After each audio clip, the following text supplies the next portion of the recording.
अक्सर ऐसा होता है जब हमारे पास कुछ खोने के लिए नहीं होता है तो हम ज़्यादा आक्रामक और ज़्यादा हिंसक तरीके से या ज़्यादा अप्रोच तरीके से कोई भी काम करने के बारे में सोचने लगते हैं। ज़्यादा परिणाम के बारे में नहीं सोचते, हमें डर नहीं रह जाता। और जब डर नहीं रह जाता तो फिर क्या रह जाता है, इसी पर बात करेंगे।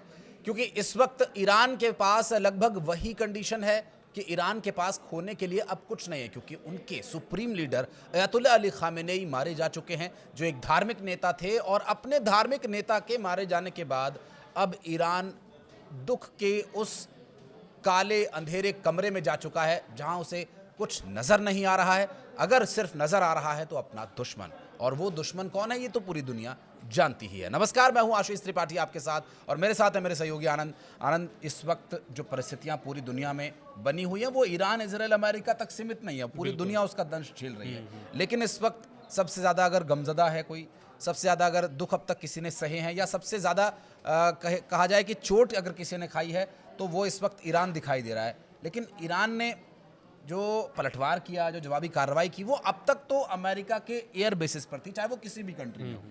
बिल्कुल, लेकिन देखिए अब एयर बेसिस से बढ़ करके अब आगे बढ़ गया ईरान, और अब अमेरिकी दूतावास पर भी हमला कर रहा है। खबर यही सामने आ रही है क्योंकि देखिए इस हमले के बाद से अमेरिका एकदम हिल चुका है, डर चुका है। इसलिए क्योंकि बहुत सारे मिडिल ईस्ट के बहुत सारे देशों में दूतावास पर ये एडवाइजरी जारी किया गया है अमेरिका की तरफ से कि यहाँ जल्द से जल्द आप निकल जाएं, जो भी अमेरिकी नागरिक हों या फिर जो भी अमेरिकी अधिकारी हों। और वहाँ से निकलने के लिए सीधे सीधे आदेश आ गया है, बहुत सारे दूतावास को बंद कर दिया गया है। लेकिन ईरान जो लगातार ड्रोन हमला कर रहा है, इस हमले से अमेरिका को भारी नुकसान सहना पड़ा है मिडिल ईस्ट में।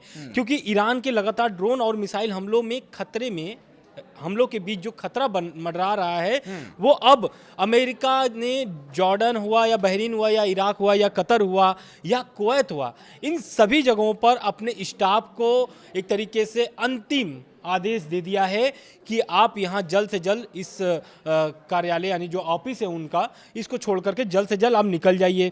क्योंकि इस आदेश के बाद से हो सकता है कि यहाँ पर अमेरिका कुछ बड़ा ऑपरेशन शुरू करे, क्योंकि यहाँ पर लगातार मिसाइलें और ड्रोन गिर रही है। इसके साथ साथ एक खबर सामने और आ रही है, क्योंकि सऊदी अरब, आपको भी पता है कि ईरान जो है कि सऊदी अरब पर बहुत ज़्यादा अटैक कर रहा है, लगातार अटैक करता ही जा रहा है मिसाइल से। अब आपको भी पता है कि दुबई के एयरपोर्ट पर भी मिसाइलें दागी गई हैं, ड्रोन देखे गए हैं ईरान के।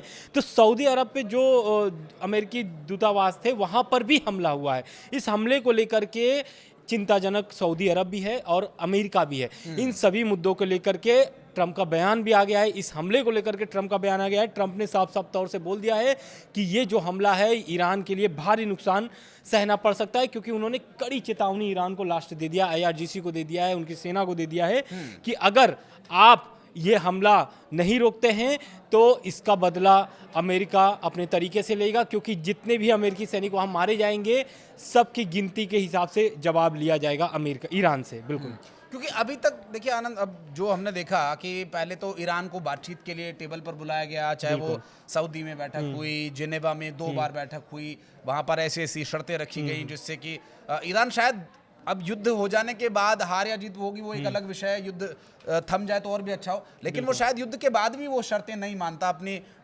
यूरेनियम भंडार को लेकर के, या उन शर्तों को लेकर के जिन पर कि उन्हें अपनी मिसाइलों की रेंज कम करने के लिए कहा गया। और इस तरह की शर्तें रखने का, बार बार बातचीत करने के लिए बुलाने का विषय या मतलब या परिणाम कोई हासिल वसूल जीरो ही रहा। और उसके बाद ईरान पर इजराइल का हमला, अमेरिका का वो बयान मुझे याद आ रहा है जिसमें अभी जो, क्योंकि वो संस्था या जो वो कमेटी, मुझे नाम उसका याद नहीं आ रहा है, लेकिन है अमेरिका के ही एक अधिकारी जो कि ये कह रहे हैं कि इजराइल हमला करता ही करता, चाहे अमेरिका उसका साथ देता या नहीं देता। बिल्कुल। इसलिए हमें मजबूरी में उनका साथ देना पड़ा, नहीं तो इजराइल अकेले हमला करता और फिर ईरान हमारे बेसिस पर, ईरान हमारे नागरिकों पर हमला करता, क्योंकि इजराइल ने उन पर हमला कर दिया और हम उनके साथ ही हैं। तो मैं, चूंकि सवाल मेरा ये रहेगा कि जब ये युद्ध शुरू नहीं हुआ था तब तक तो ईरान ने कोई हमला नहीं किया था, फिर अमेरिका की तरफ से दिया गया ये बयान, या ये जो उन्होंने एक बहाना कहें या ये बात जो कही है कि अगर हम इजराइल का साथ नहीं देते तो भी हमारे लोगों को मारा जाता, हमारे सैनिकों को मारा जाता, हमारे बेस कैंप। बिल्कुल, तबाह किए जाते। अब से पहले, इस युद्ध से पहले कितने बेस कैंप्स तबाह कर दिए थे अमेरिका के, ईरान ने, जो उन्हें ऐसा करना पड़ा? देखिए, ईरान लगातार पहले बोल रहा था कि हम बातचीत करने के लिए तैयार है, जैसा कि आपने स्टार्टिंग में कहा, बातचीत के लिए तैयार है। और आपको भी पता है कि ओमान से लेकर के जेनेवा तक बैठक हुई, यानी 3 चरणों में बैठक हुई, बात सफलता नज़र नहीं आई, उस बैठक को असफल माना गया। और जिस तरीके से बैठक के बीच में अमेरिका इजराइल का साथ दे रहा था, क्योंकि इजराइल लगातार बोल रहा था कि और इजरायली शर्तें भी बढ़ चुकी थी, क्योंकि परमाणु बम तक वो सीमित नहीं रह गया था, परमाणु डील तक वो सीमित नहीं रह गया था। इजराइल ने उसने 2 पॉइंट और जोड़ दिया था, मिसाइलें न बनाए, प्रॉक्सियों को मदद न दे। इन सभी को मनवाने के लिए अमेरिका ने जो चाल चला, यानी कि अमेरिका ने जिस तरीके से प्रेशर ईरान पर बनाया, यूएसएस अब्राहम लिंकन भेज दिया, अरब सागर में तैनात भी है वहाँ पर, अब तो हमले शुरू हो गए हैं। लेकिन अमेरिका क्या चाहता था? अमेरिका चाहता था कि बातचीत से समस्या का समाधान हो जाए, लेकिन इजराइल बार बार यही बोलता था कि खामनेई का खात्मा होना चाहिए, जो कि खामनेई अब नहीं रहे दुनिया में। लेकिन IRGC जो है, या फिर उनके जो सलाहकार हैं अली लारीजानी, उन्होंने भी साफ तौर से बोल दिया है कि अली खामनेई की जो मौत हुई है, इसका ईरान बदला लेकर के रहेगा। और आपको सामने नज़र भी आ रहा होगा जिस तरीके से वॉर हो रही है, हमें याद आता है उनका बयान, खामनेई साहब का जो लास्ट उनका बयान था, मतलब इस महीने के जो बयान थे उनके, उसमें एक बयान बहुत अच्छा कोट करना पड़ेगा उनको, क्योंकि उन्होंने साफ तौर से बोल दिया था कि ईरान के एक भी क्षेत्र पे हमला होगा तो ये रीजनल वॉर में तब्दील हो जाएगा, क्योंकि अगर आप ईरान पे हमला करेंगे तो हम मिडिल ईस्ट के कई देशों में हमला करेंगे। हालांकि बिल्कुल, अब तो खामनेई साहब नहीं रहे, लेकिन वो जो बात बोल के गए थे वो सच नज़र आ रही है। उन्होंने साफ ये भी बोला था कि परमाणु बम ईरान कभी नहीं बनाएगा, परमाणु बम की ज़रूरत ईरान को नहीं है। इन सभी बात को लेकर के इजराइल, लेकिन इसको लेकर के मानता नहीं था, इस सभी बातों को इजराइल मानता नहीं था। लेकिन अब आप देखिए किस तरीके से हमले हो रहे हैं। और अभी ट्रम्प का बयान आया हुआ है, ट्रम्प ने ये जो दूतावास से हटाए गए हैं, उनके नागरिक हटाए गए हैं, उसमें एक बयान और उन्होंने जोड़ दिया। उन्होंने ये बोल दिया है कि ईरान पर जो है कि ज़मीनी ऑपरेशन शुरू न करना पड़े, मुझे मजबूर मत करिए। ट्रम्प का ये कहना है कि ईरान में अगर ज़मीनी ऑपरेशन शुरू होगा तो भारी नुकसान सहना पड़ेगा ईरान को। हालांकि उन्होंने ये आशंका जताई है, मतलब वो सोच रहे हैं कि ज़रूरत न पड़े इस ऑपरेशन की। उसके साथ साथ उन्होंने एक और बयान आया है, हालांकि पहले मैं अमेरिकी विदेश विभाग के मुताबिक बता दूं कि जो ड्रोन हमले हुए हैं दूतावास पर, वो उनकी छत पर हुए हैं, मतलब जो उनके दूतावास के ऑफिस है उसकी छत पर हुए हैं, उसमें किसी को नुकसान नहीं हुआ है। हालांकि अमेरिका जो है कि अब अलर्ट मोड में है, सभी नागरिकों को तत्काल प्रभाव से छोड़ने का आदेश दे दिया गया है। और साथ ही साथ समस्या ये भी है, क्योंकि वो देश छोड़ के इसलिए नहीं जा सकते हैं, एयरलाइन सारे बंद है। तो क्या अमेरिका अब विशेष उड़ाने ला करके या फिर घोषणा कर करके उन सभी को निकाल सकता है या नहीं निकालेगा, अभी इस पे आना बाकी है आदेश जी। लेकिन अब ट्रम्प क्या चाहते हैं और नेतन्याहू क्या चाहते हैं? नेतन्याहू ने तो साफ तौर से बोल दिया है कि ईरान ने जो गलती किया है उसको भुगतना पड़ेगा, क्योंकि ईरान लगातार इजराइल पर नकेल कसने के लिए या फिर इजराइल पर दबाव बनाने के लिए 3 प्रॉक्सियों को छोड़कर रखा है, हूती, हमास और हिजबुल्ला। हालांकि हिजबुल्ला एक्टिव हो चुका है, हिजबुल्ला का एक बयान भी सामने आया है। हिजबुल्ला ने साफ तौर से बोल दिया है इजराइल हमलों का जवाब देना हमारा हक है। उन्होंने ये साफ तौर से हिजबुल्ला ने बोल दिया। और आप देख भी रहे होंगे लगभग 2 दिनों से हिजबुल्ला लगातार इजराइल पर ताबड़तोड़ हमले कर रहा है, इधर ईरान भी हमले कर रहा है। लेकिन इजराइल जो है कि साफ तौर से बोल दिया है कि ईरान को ये जंग हारना पड़ेगा। बिल्कुल। और ये एक बात जो अभी मुझे ध्यान में आ रही है, अभी तक आपने जब प्रॉक्सियों का जिक्र किया तो मुझे वो बयान, वो बात ध्यान में आई कि कुछ एक चर्चाएं ऐसी चल रही थी कि अब ईरान भी बैक एंड से शायद अमेरिका को अप्रोच कर रहा है, बातचीत की टेबल पर लाना चाह रहा है। लेकिन उस बारे में ईरान की तरफ से ये बयान बहुत ही पुख्ता तौर पर कहा गया कि अब कोई बातचीत नहीं होगी, अब कोई चर्चा का विषय ही नहीं रह गया। जब उनके supreme leader Ayatollah Ali Khamenei साहब की इस तरह से हत्या कर दी गई, तो अब बातचीत के लिए ईरान के पास कुछ बचा नहीं है, क्योंकि उनके वो लीडर ही उनके लिए सब कुछ थे। और अब बातचीत के लिए कुछ बचा नहीं है, तो फिर इस तरह की अफवाहें कैसे, और क्या कोशिश होगी अमेरिका की? क्योंकि बहुत जगह पर आप देख रहे होंगे कि अपने जो एम्बेसीज के जितने अधिकारी थे उन्होंने बुला लिए, कई जगह पर जो बेस थे उनके जहां पर हमले नहीं हुए थे उन्हें खाली कराया जा रहा है। अमेरिका की तरफ से ये दो तीन बातों की चिंता जताई जा रही है कि अगर हम ग्राउंड पर उतरे तो नुकसान ज्यादा होगा, क्योंकि इतिहास कहता है, देखिए वियतनाम में बहुत साल पहले युद्ध हुआ था अमेरिका का, वियतनाम ईरान के मुकाबले बहुत कम साधन संपन्न देश है, उन्होंने खाली गुफाओं में घुस करके बेस में बंकर में घुस करके अपनी जान बचा ली थी, अमेरिकी सैनिक उन्हें नहीं मार पाए थे। तो ये तो ईरान है जिनके पास मिसाइलें हैं, हथियार है, और वो जो करेज होना चाहिए लड़ाई लड़ने के लिए, वो करेज भी इनके पास है। बिल्कुल आप सही कह रहे हैं, क्योंकि ये जो बयान आया था ये आयतुल्ला अली खामनेई के सलाहकार रहे हैं, उनका नाम है अली लारिजानी। उन्होंने साफ तौर से बोल दिया था कि अब ईरान अमेरिका के साथ कोई भी बैठक नहीं होगी, क्योंकि ये बैठक अब इसलिए नहीं हो सकती है क्योंकि आयतुल्ला अली खामनेई की मौत हो चुकी है, जो देश हित में ईरान को आगे लेके जा रहे थे। ईरान की रक्षा के लिए उन्होंने बहुत बड़े कदम उठाए हैं और कई बार अमेरिका को मौका भी दे चुके हैं। अब कोई भी मौका नहीं देगा ईरान अमेरिका को। साथ ही साथ एक खबर सामने और भी आ रही है। खबर ये है कि ईरान में आज भी भूकंप आए हैं और उसकी तीव्रता भी नापी गई है। तो ईरान में लगभग 4.3 तीव्रता की भूकंप नापी गई है। इसमें कई इलाकों में झटके भी महसूस किए गए हैं। और इस हमले के बीच में, क्योंकि देखिए लगातार ईरान में जो है कि भूकंप आ रहे हैं, लेकिन इस भूकंप के तहत बहुत सारी ऐसी खबरें सामने निकल के आने लगती है कि क्या ईरान परमाणु परीक्षण कर लिया। जी, मेरे मन में भी यही प्रश्न आ रहा था। बिल्कुल, तो ये जो परमाणु परीक्षण वाली बात है, क्योंकि IAEA अंतर्राष्ट्रीय परमाणु ऊर्जा एजेंसी ने भी कई बार बोल चुका है कि ईरान को अगर परमाणु बम बनाना होगा तो उनको लगभग 4 हफ्ते लग सकते हैं। 4 हफ्ते में वो बम तैयार कर सकते हैं, क्योंकि उनके पास यूरेनियम जमा है। लेकिन परमाणु बम बनाने की जो संसाधन है, उनको तैयार करने के लिए या जुटाने के लिए, टेस्टिंग के लिए, उनके पास वो समय कम से कम 4 हफ्ते या फिर 1 महीने के 1.5-2 महीने भी लग सकते हैं। तो अब इस भूकंप से एक तो बात क्लियर हो गई है, क्योंकि देखिए आपको भी पता है कि IAEA ने साफ तौर से बोल चुका है, कई बार भी उनके बयान भी आए थे, हालांकि बयानों से पलटे भी हैं वो लोग, लेकिन उनका ये कहना था कि यूरेनियम उनके पास इतना है कि वो 6 परमाणु बम बना सकते हैं।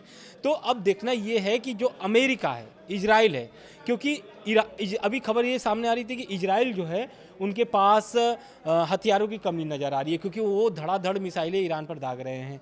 अब उनके पास हथियारों की जो है कि बहुत कमी है, क्योंकि मिसाइलें जो है कि बनाने में समय लगते हैं लेकिन दागने में समय नहीं लगते हैं। तो इजराइल जो है, सबसे बड़ा टेंशन इजराइल की अभी ये हो गई है, क्योंकि उनके पास हथियारें कम होने लगी हैं। बिल्कुल, लेकिन अमेरिकी सेंट्रल कमांड की तरफ से आ रहे जो निर्देश हैं या जिस तरह की परिस्थितियां बन रही हैं, ईरान के अगले 24 घंटे के टारगेट की अगर बात करें तो आपने बताया कि दूतावास अब उनके टारगेट पर है, लेकिन दूतावास को उन्होंने उस तरह से नष्ट भ्रष्ट नहीं किया। वो एक तरह की उन्होंने दबंगई दिखाई कि देखो हम ये भी कर सकते हैं, लेकिन पूरा मार देना या तबाह कर देना उनका मकसद नहीं दिखाई दिया। वो बात अब भी, वो एक जिसे कहते हैं संकोच, वो संकोच ईरान अब भी दिखा रहा है। क्या भविष्य में कोई भी तरीका इस युद्ध को रोकने का, या अभी हाल फिलहाल में कोई इस तरह की संभावनाएं बन रही हैं? क्योंकि अगर ये युद्ध नहीं रुका तो देखिए एयर स्पेस तो काफी बड़ा क्षेत्र का बंद हो चुका है ना, और उसके बाद फिर क्रूड ऑयल्स की समस्या एक और उत्पन्न हो गई है, फिर सोने चांदी के दाम भी लगातार बढ़ते जा रहे हैं, और ये युद्ध अगर और लंबा चला तो ये समस्या कहां तक जा सकती है, हम आप शायद अभी अंदाजा नहीं लगा पा रहे होंगे। बिल्कुल, लेकिन देखिए ईरान पहुंच चुका है यूएनएससी पहुंच करके ईरान ने साफ तौर से वहां पर अपनी बातें रखी हैं, और उन्होंने बोला है कि जिस तरीके से अमेरिका और इजराइल हमला कर रहा है, इस हमले को तत्काल प्रभाव से रोक दिया जाए। क्यों रोक दिया जाए? क्योंकि हमले में आप देखिए, अभी खबर सामने आ रही थी कि मिनाम एक स्कूल है वहाँ पर हमले में करीब 100 से ज़्यादा बच्चियां मारी गई हैं। तो इसको लेकर के यूएनएससी में पहुंचा हुआ है ईरान, और ईरान के जो विदेश मंत्रालय के प्रवक्ता हैं अमीर सईद इरावानी, उन्होंने अपनी बातें रखी हैं। उनके कुछ मुख्य बातें मैं आपको कोट कर देता हूं। अमेरिका और इजराइल द्वारा ईरान पर किए गए हमलों को युद्ध अपराध उन्होंने बताया है, और उन्होंने साफ तौर से यूएनएससी में अपील की है कि वो जल्द से जल्द हमला जो है ईरान पर रोक दें। उसके बाद उन्होंने दूसरा बयान जो उनका आता है, निबान के लड़कियों के प्राइमरी स्कूल पर हमले हुए हैं, जिसमें लगभग 100 से अधिक बच्चियों की मौत हो गई है। कुछ रिपोर्ट्स में बताए जा रहे हैं कि 165 तक जो आंकड़े हैं वो गए हैं।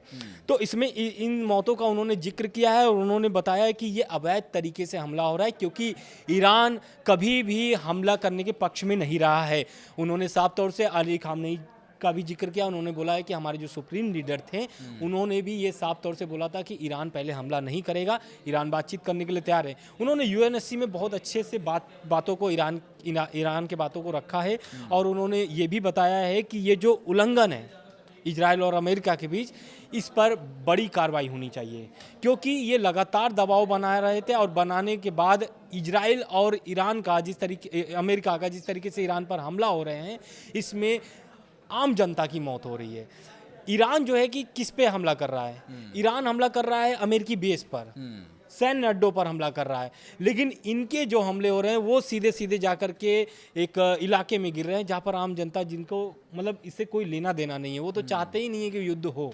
तो इन सभी बातों को लेकर के वो यूएनएससी में रखे हैं और उन्होंने मांग किया है कि अंतर्राष्ट्रीय समुदाय से, हालांकि इस पर चीन का भी बयान आ गया, चीन ने साफ तौर से बोल दिया है, और चीन ने अमेरिका और इजराइल के हमले को निंदा भी किया है, और उन्होंने साफ तौर से चीन के जो विदेश मंत्री हैं उन्होंने ईरान के साथ खड़े होने की बात भी कही है, यानी ईरान को अब चीन का खुला समर्थन मिल चुका है। और चीन का आपने जिक्र किया तो मुझे वो रशिया के प्रेसिडेंट का बयान भी ध्यान आता है। रशिया के प्रेसिडेंट ने भी बड़ी बात कही थी, उन्होंने भी इस बारे में जिक्र किया था कि अब मैं खुद को नहीं रोक सकता, जो कुछ ईरान के साथ हो रहा है उस पर कुछ ना कुछ प्रतिक्रिया, कुछ ना कुछ स्टैंड रूस को भी लेना होगा।